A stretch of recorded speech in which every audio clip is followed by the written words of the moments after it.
Sermão pregado por Charles Haddon Spurgeon, 19 de dezembro de 1858, em New Park Street. Amor. Nós o amamos porque ele nos amou primeiro. 1 João, capítulo 4, versículo 19. Durante os últimos 2 sábados, tenho pregado o Evangelho aos não convertidos.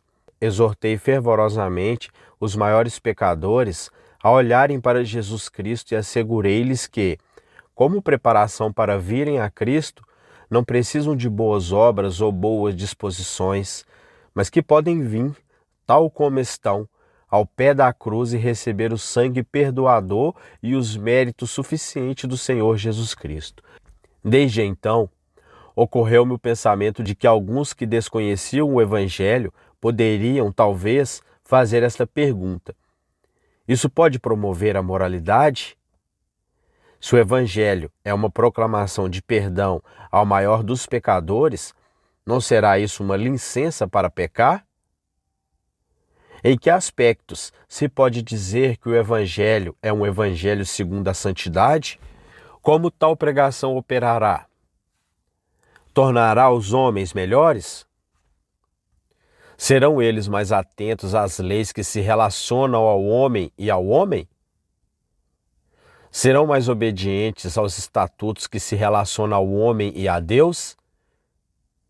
Pensei, portanto, que daríamos um passo adiante e nos esforçaríamos para mostrar esta manhã como a proclamação do Evangelho de Deus, embora no início se dirija aos homens completamente destituídos de qualquer bem, visa, no entanto, conduzir esses mesmos homens às mais nobres alturas da virtude, sim, à perfeição máxima na santidade.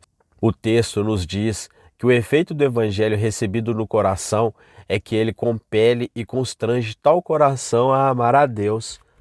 Nós o amamos porque ele nos amou primeiro.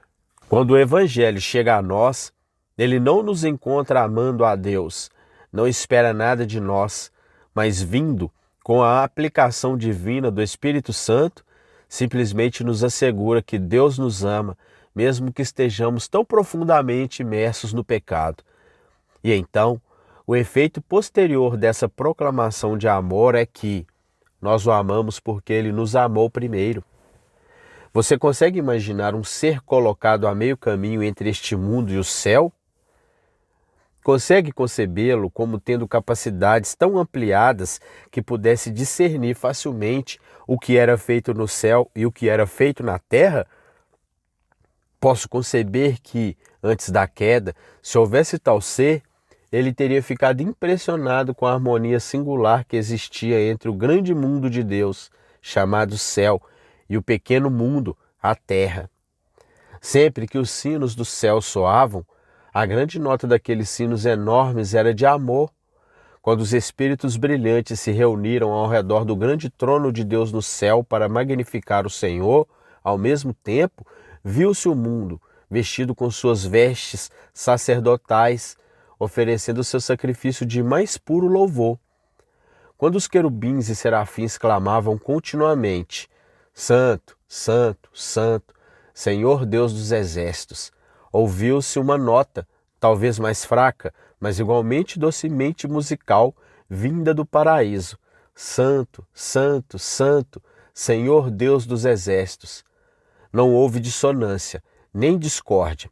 Os estrondos das melodias celestiais estavam em perfeita harmonia com os sussurros das harmonias da terra. Havia glória de Deus nas alturas e na terra também havia glória. O coração do homem era como o coração de Deus. Deus amava o homem e o homem amava a Deus. Mas imaginem esse mesmo grande Espírito ainda estando entre os céus e a terra. Quão triste ele deve ficar quando ouve o estridente descarte e o sente ranger nos ouvidos. O Senhor diz: estou reconciliado contigo, perdoei o teu pecado. Mas qual é a resposta desta terra? A resposta do mundo é: o homem está em inimizade com Deus. Deus pode ser reconciliado, mas o homem não. A massa dos homens ainda é inimiga de Deus por causa de suas obras perversas. Quando os anjos louvam a Deus, Se ouvirem os sons que se ouvem na terra, ouvirão a trombeta da guerra cruel. Ouvirão o grito bacanal e o canto dos lascivos. E que dissonância é essa na grande harmonia das esferas? O fato é este: o mundo era originalmente uma grande corda na harpa do universo, e quando o Todo-Poderoso tocou aquela harpa com seus dedos graciosos, nada se ouviu além de louvor. Agora essa corda está rompida, e onde foi restaurada pela graça, ainda não foi totalmente restaurada a sua afinação perfeita, e a nota que dela emana tem pouca de doçura e muito de dissonância. Mas, ó Espírito brilhante, mantém seu lugar e continua vivendo. O dia se apressa com rodas brilhantes e seu eixo está aquecido pela velocidade. O dia está chegando, quando este mundo será um paraíso novamente. Jesus Cristo, que veio pela primeira vez para sangrar e sofrer, a fim de lavar o mundo de sua iniquidade, está vindo pela segunda vez para reinar e conquistar, para que possa vestir a terra com glória. E chegará o dia em que tu, ó Espírito, ouvirás novamente a harmonia eterna. Mais uma vez os sinos da terra estarão em sintonia com as melodias do céu. Mais uma vez o coro eterno descobrirá que nenhum cantor está ausente, mas que a música está completa. Mas como isso será? Como o mundo será trazido de volta? Como será restaurado? Respondemos que a razão pela qual houve essa harmonia original entre a terra e o céu foi porque havia amor entre eles dois. E nossa grande razão para esperar que finalmente seja restabelecida uma harmonia inconstentável entre o céu e a terra é simplesmente esta: Deus já manifestou seu amor por nós e que, em troca, corações tocados por sua graça o amam agora mesmo. E quando eles se multiplicarem e o amor for restabelecido, então a harmonia será completa. Tendo assim introduzido o meu texto, devo agora mergulhar nele. Observaremos a origem, a nutrição e o caminhar do amor e exortaremos todos os crentes aqui presentes a amar a Deus, porque Ele os amou primeiro. Em primeiro lugar, a genitária do verdadeiro amor a Deus. Não há luz no planeta senão a que vem do sol. Não há luz na lua senão a que é emprestada. E não há amor verdadeiro no coração senão o que vem de Deus. O amor é a luz, a vida e o caminho do universo. Ora, Deus é vida, luz e caminho, e para coroar tudo, Deus é amor. Desta fonte transbordante do infinito amor de Deus, todo o nosso amor a Deus deve brotar. Esta deve ser sempre uma grande e certa verdade, que o amamos por nenhuma outra razão senão porque Ele nos amou primeiro. Há alguns que pensam que Deus pode ser amado pela simples contemplação de suas obras. Nós não acreditamos nisso. Ouvimos muito sobre admirar filósofos e sentimos que a admiração era mais do que possível ao estudar as obras de Deus. Ouvimos muito sobre descobridores maravilhados e reconhecemos que a mente deve ser realmente vil, aquela que não se maravilha ao contemplar as obras de Deus, e às vezes ouvimos falar de um amor a Deus que foi engendrado pelas belezas da paisagem, mas nunca acreditamos em sua existência. Acreditamos que onde o amor já nasce no coração do homem, todas as maravilhas da providência e da criação de Deus podem despertar esse amor novamente, já que ele já está lá, mas não acreditamos e não podemos acreditar, porque nunca vimos tal exemplo, que a mera contemplação das obras de Deus pudesse elevar qualquer homem ao ápice do amor. De fato, o grande problema foi tentado e resolvido negativamente. O que diz o poeta? Embora as brisas picantes soprem suavemente sobre a ilha de Java, onde todas as perspectivas agradam e somente o homem é vil. Onde Deus é mais resplandecente em suas obras e mais pródigo em seus dons, ali o homem é mais vil e Deus é mais esquecido. Outros ensinaram ainda que não exatamente em doutrina, mas sua doutrina necessariamente levava a isso, que a natureza humana pode, por si mesma, alcançar o amor de Deus. Nossa resposta simples é: nunca nos deparamos com tal exemplo. Questionamos curiosamente o povo de Deus e acreditamos que outros os questionaram em todas as épocas, mas nunca tivemos senão uma resposta para essa pergunta: por que amastes a Deus? A única resposta foi: porque Ele me amou primeiro. Já ouvi homens pregarem sobre o livre-arbítrio, mas nunca ouvi falar de um cristão que o exaltasse em sua própria experiência. Já ouvi homens dizerem que os homens, por sua própria livre vontade, podem se voltar para Deus, crer, arrepender-se e amar. Mas ouvi as mesmas pessoas, ao falarem de sua própria experiência, dizerem que não se voltaram para Deus, mas que Jesus os procurou quando eram estrangeiros, vagando longe do rebanho de Deus. Todas as questões podem parecer bastante especiosa quando pregada, mas quando sentida, revela-se um fantasma. Pode parecer bastante correto para um homem dizer ao seu semelhante que seu próprio livre-arbítrio pode salvá-lo, mas quando ele chega ao ponto de lidar com a sua própria consciência, ele próprio, por mais selvagem que seja em sua doutrina, é compelido a dizer: "Oh, sim, eu amo Jesus porque ele me amou primeiro." Eu me maravilhei com o irmão wesleyano que às vezes se rebelou contra essa doutrina no púlpito e em seguida cantou este mesmo hino, e todos os membros da igreja se uniram para cantá-lo com maior entusiasmo, enquanto, ao mesmo tempo, anunciavam o dobro de finados de seus próprios princípios peculiares, pois, se esse hino for verdadeiro, o arminianismo deve ser falso. Se é fato certo que a única razão para amarmos a Deus é que seu amor foi derramado em nossos corações, então não pode ser verdade, de qualquer forma, que o homem jamais amou ou amará a Deus, até que, antes de tudo, Deus tenha manifestado seu amor por ele. Mas, sem mais discussões, não admitimos todos que nosso amor a Deus é o doce fruto do amor de Deus por nós? Ah, amado, fria admiração todo homem pode ter, mas o calor do amor só pode ser aceso pelo fogo do Espírito de Deus. Que cada cristão fale por si mesmo. Todos nós sustentaremos esta grande e fundamental verdade. A razão do nosso amor a Deus é a doce influência de sua graça. Às vezes me pergunto como pessoas como nós foram levadas a amar a Deus. Será nosso amor tão precioso que Deus o cortejaria, vestido com as vestes carmesis de um redentor moribundo? Se tivéssemos amado a Deus, não teria sido mais do que ele merecia. Mas quando nos rebelamos e ainda assim ele buscou o nosso amor, foi realmente surpreendente. Foi um milagre quando ele se despiu de todos os seus esplendores, desceu e se envolveu em um manto de barro. Mas creio que o milagre é ainda maior, pois depois que ele morreu por nós, ainda não o amávamos. Nos rebelamos contra ele, rejeitamos a proclamação do Evangelho, resistimos ao seu Espírito, mas ele disse: "Eu terei os seus corações."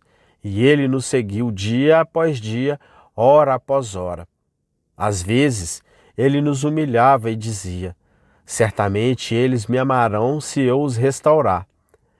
Em outras ocasiões, ele nos enchia de trigo e vinho e dizia: "Certamente eles me amarão agora." Mas ainda nos revoltávamos, ainda nos rebelávamos. Por fim, ele disse: "Não lutareis mais, sou todo-poderoso e não permitirei que um coração humano seja mais forte do que eu. Eu transformo a vontade do homem como os rios de água são transformados." E eis que ele manifestou sua força, e em um instante a corrente mudou, e nós o amamos, porque então pudemos ver o amor de Deus, em que ele enviou seu Filho para ser nosso Redentor.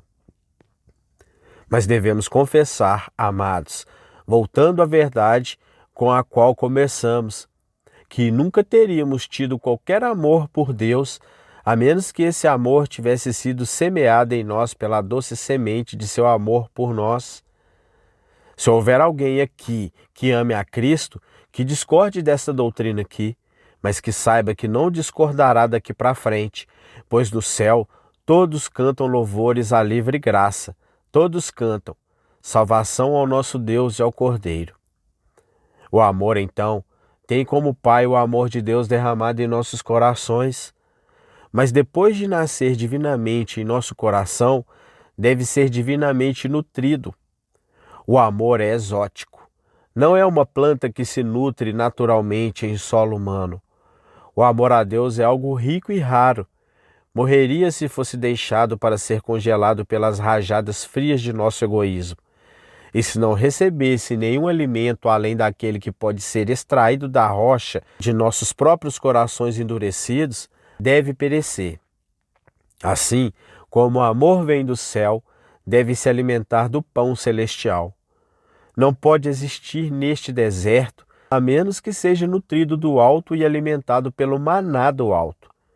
De que, então, o amor se alimenta? Ora, ele se alimenta do amor. Aquilo que o gerou torna-se seu alimento. Nós o amamos porque ele nos amou primeiro. O motivo constante e o poder sustentador do nosso amor a Deus é o seu amor por nós. E aqui, deixe-me observar que existem diferentes tipos de alimentos neste grande celeiro de amor. Quando somos renovados, o único alimento com o qual podemos viver é o leite, porque somos apenas bebês e ainda não temos forças para nos alimentar de verdades superiores. A primeira coisa, então, da qual nosso amor se alimenta, quando ainda é uma criança, é o senso dos favores recebidos. Pergunte a um jovem cristão por que ele ama a Cristo, e ele lhe dirá: eu amo a Cristo porque ele me comprou com seu sangue. Por que você ama a Deus Pai? Eu amo a Deus Pai porque ele deu seu Filho por mim. E por que você ama a Deus Espírito? Eu amo porque ele renovou meu coração. Ou seja, amamos a Deus pelo que ele nos deu. Nosso primeiro amor se alimenta apenas do simples alimento de uma grata lembrança das misericórdias recebidas. E observe, por mais que cresçamos na graça, isso sempre constituirá uma grande parte do alimento do nosso amor. Mas quando o cristão cresce e tem mais graça, ele ama a Cristo por outra razão. Ele ama a Cristo porque sente que Cristo merece ser amado.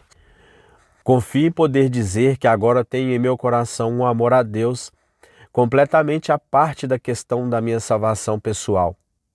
Sinto que, mesmo agora, devo amá-lo, pois seu caráter é tão indizivelmente amável. Seu amor por outras pessoas parece um pensamento tão grande que, completamente à parte do meu interesse nele, confio em poder dizer que amo a Cristo. Vi algo de Cristo em suas obras e algo das belezas arrebatadoras de sua pessoa complexa. Sinto como se pudesse me aproximar de seus pés e dizer: doce Senhor, eu te amei primeiro por causa de tuas dádivas para mim, mas agora, pelo olhar de teus olhos, tu arrebatastes meu espírito com as glórias de tua pessoa. E agora eu te amo, não apenas porque comi de teu pão e tu supristes minhas necessidades, mas te amo pelo que tu és. Mas observe, ao mesmo tempo, devemos sempre nos misturar a este antigo motivo. Ainda devemos sentir que começamos com aquele primeiro degrau, amando a Cristo por causa de suas misericórdias, e que, embora tenhamos subido mais alto e chegado a amá-lo com um amor superior àquele em motivação, ainda carregamos conosco a antiga motivação. Nós o amamos por causa de sua bondade para conosco. Ora, eu realmente penso que é possível para um homem, cheio do amor de Cristo em seu coração e cingido pela graça divina, elevar-se a tal grau de amor a Cristo que, se você pudesse ouvi-lo falar, você se sentiria e se maravilharia, como se um anjo falasse com você. Você já leu a carta divina de Ruth Ford? Eu realmente penso que, se resta entre os homens um resquício da antiga inspiração que guiou a pena de Salomão, ela repousou sobre a cabeça de Ruth Ford. Se alguma das harpas celestiais foi deixadas por acidente na terra, George Herbert encontrou uma e tocou as cordas vivas com tamanha excelência divina de julgamento que fez com que cada corda encontrasse seu mestre. Esses homens não amavam a Cristo meramente pelo que ele havia feito por eles, mas você encontrará em seus sonetos, em suas cartas, que o motivo do amor deles era o que ele havia comungado com eles. Ele havia mostrado suas mãos e seu lado. Eles haviam caminhado com ele pelas aldeias. Eles haviam se deitado com ele em leito de especiarias.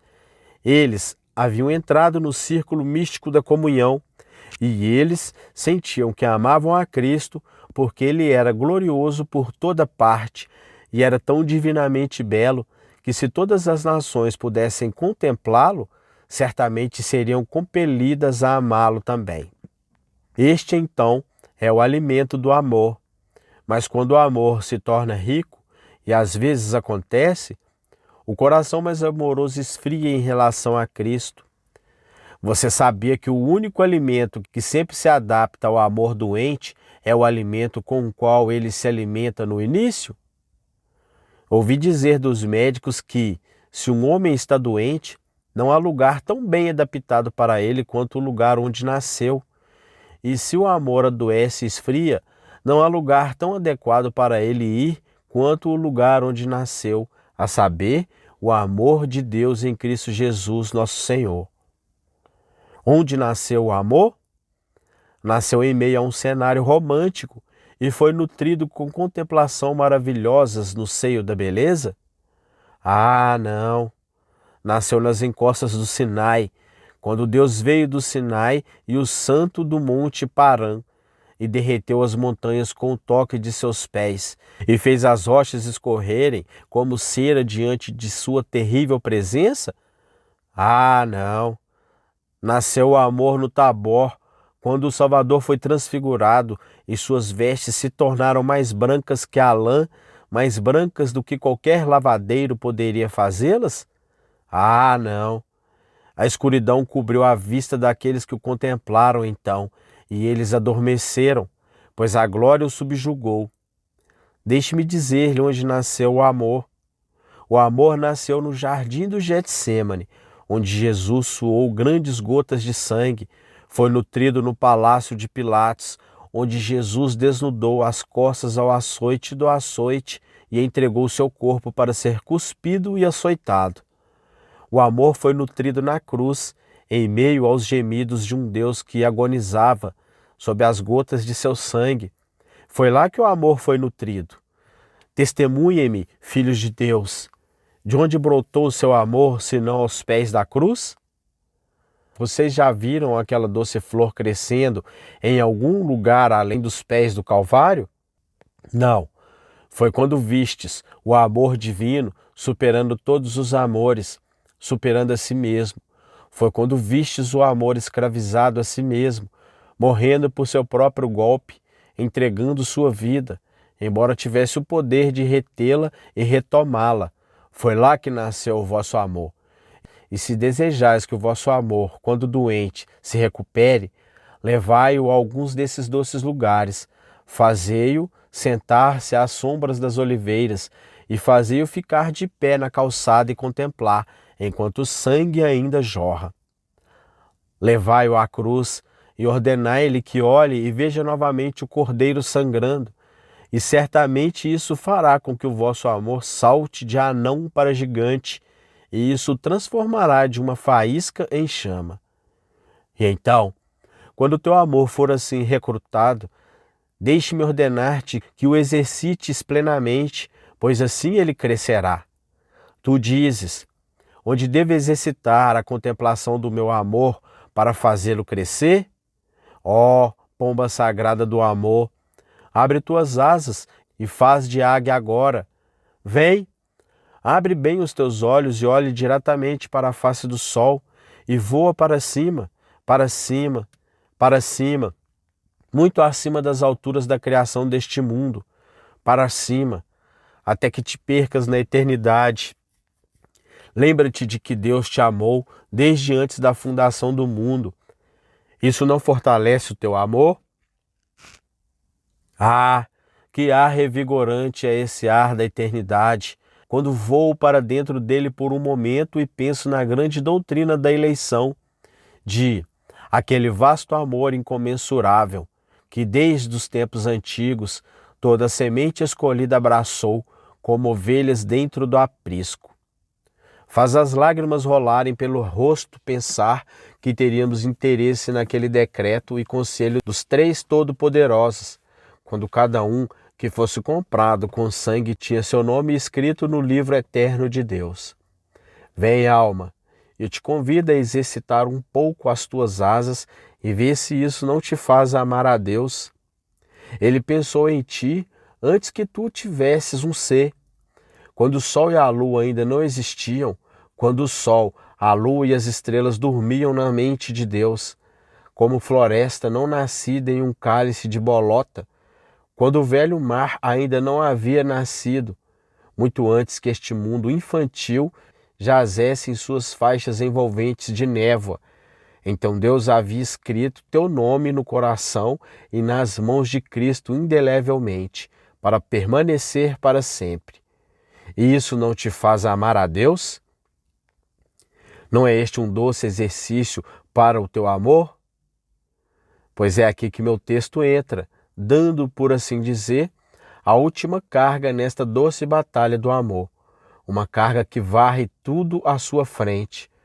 Nós amamos a Deus porque Ele nos amou primeiro, visto que Ele nos amou antes do início dos tempos e quando na eternidade Ele habitou sozinho. E quando tiveres alcançado o voo de volta à eternidade passada, tenho ainda outro voo para ti. Voa de volta através de toda a tua própria experiência e pensa no caminho pelo qual o Senhor teu Deus te guiou no deserto, e como te alimentou e vestiu todos os dias, como suportou os teus maus costumes, como suportou todas as tuas murmurações e todos os teus anseios pela panela de carne do Egito, como abriu a rocha para te suprir e te alimentou com o maná que desceu do céu.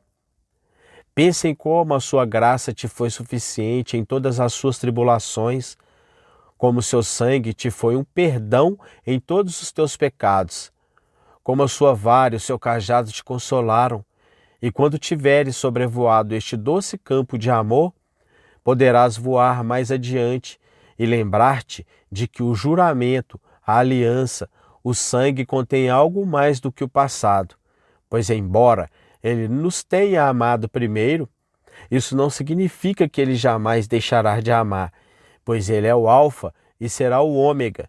Ele é o primeiro e será o último. E, portanto, pensa que, embora tenhas passado pelo vale da sombra da morte, não precisarás temer mal algum, pois Ele está contigo. Quando estiveres nas frias águas do Jordão, não precisarás temer, pois a morte não pode separar-te do teu amor. E quando entrares nos mistérios da eternidade, não precisarás tremer, pois estou certo de que nem principados, nem potestades, nem coisas presentes, nem coisas futuras, nem altura, nem profundidade, nem qualquer outra criatura poderá separar-nos do amor de Deus que está em Cristo Jesus, nosso Senhor. E agora, alma, teu amor não se renova? Isso não te faz amá-lo? Um voo sobre essas planícies ilimitadas do éter do amor não inflama teu coração e te impele a deleitar-te no Senhor teu Deus? Eis o alimento do amor. Nós o amamos porque Ele nos amou primeiro, e porque no primeiro amor há o penhor e a promessa de que Ele nos amará até o fim.